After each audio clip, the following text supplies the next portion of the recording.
या फारूक, उलमा कहते हैं आपका नाम फारूक होने का एक बुनियादी सबब यह है कि आपने इस तरह कुफर और मुनाफिकत और इस्लाम के दरमियान जो हुदूद थी उनको भी वाज़े कर दिया। और मुनाफिक को तो दूर से पहचान लेते थे।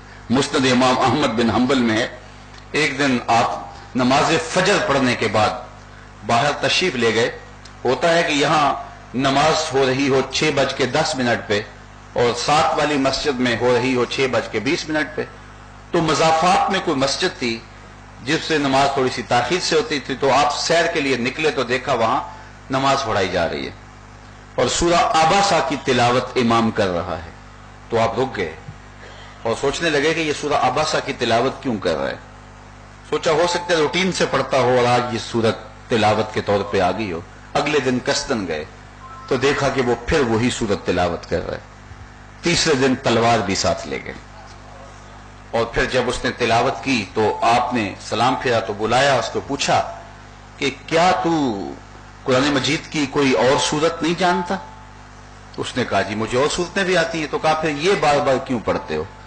यहां थोड़ा सा इसका पस मंजर समझना होगा ताकि मामले की नोयत और असासियत को समझा जा सके।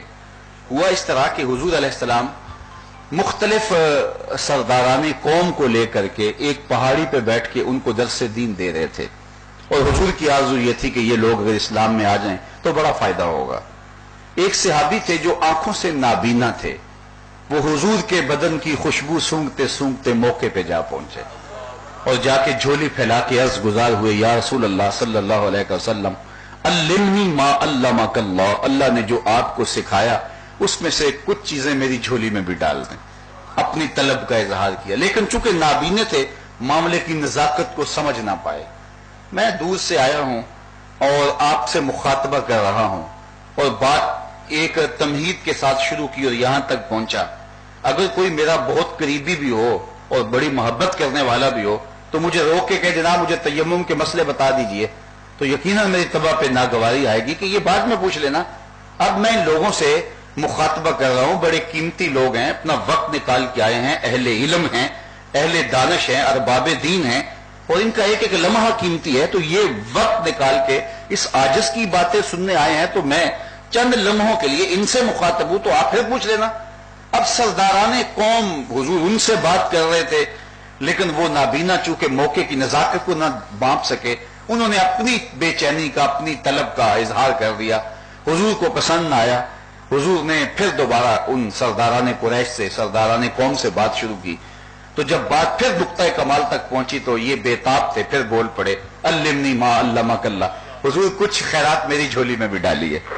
तो हुजूर ने फिर दोबारा उनको जब गुफ्तगू करना चाहिए, फिर एक नतीजे पे बात पहुंची तो वो फिर बोल पड़े। जब तीसरी मरतबा ऐसा हुआ तो फिर हुजूर से गवारा न हुआ, हुजूर के माथे पे शिकने आ गई और हुजूर ने रुख फेर लिया।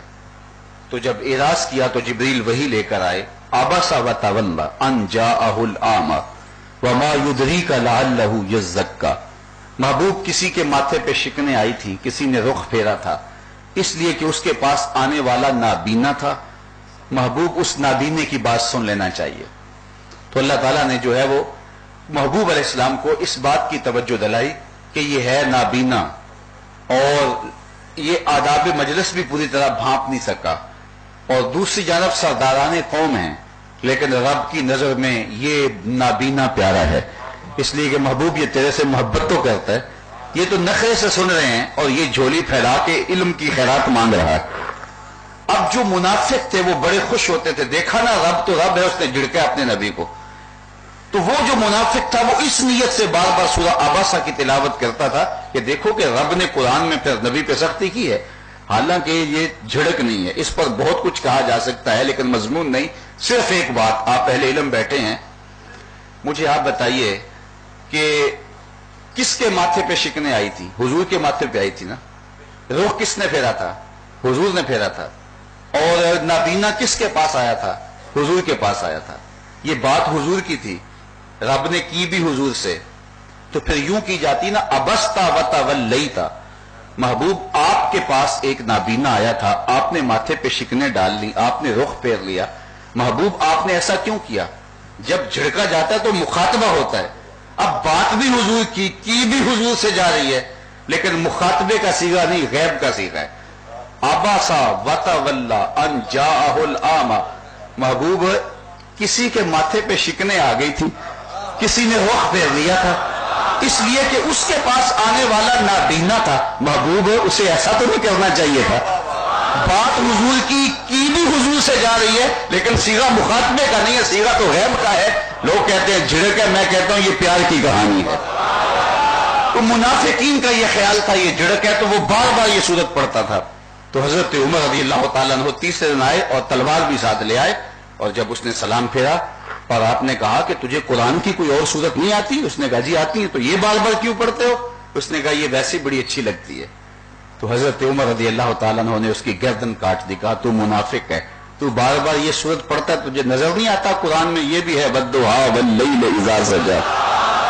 تو یہ حضرت عمر رضی اللہ تعالیٰ عنہ کی غیرت عشق رسول تھی. پھر حضرت عمر رضی اللہ تعالیٰ عنہ کی زندگی کے اتنے پہلو ہیں اور اس قدر آپ کی زندگی کے اندر روشنیاں ہیں. آپ کی ذاتی زندگی، اور جب تخت خلافت پہ بیٹھتے ہیں تو پھر آپ کے اقدامات. ایک مغربی مفکر نے ایک بات کہی اور حد کر دی. اس نے کہا کہ اگر تاریخ کو، مسلمانوں کو ایک عمر اور مل جاتا تو پوری دنیا کے اوپر مسلمانوں کی حکومت ہوتی. اور یہ سب کچھ خیرات تھی حضور کے جوڑوں کی. ایک دن ارض تہامہ سے گزرے تو بچوں کی طرح بلک بلک کے رونے لگے.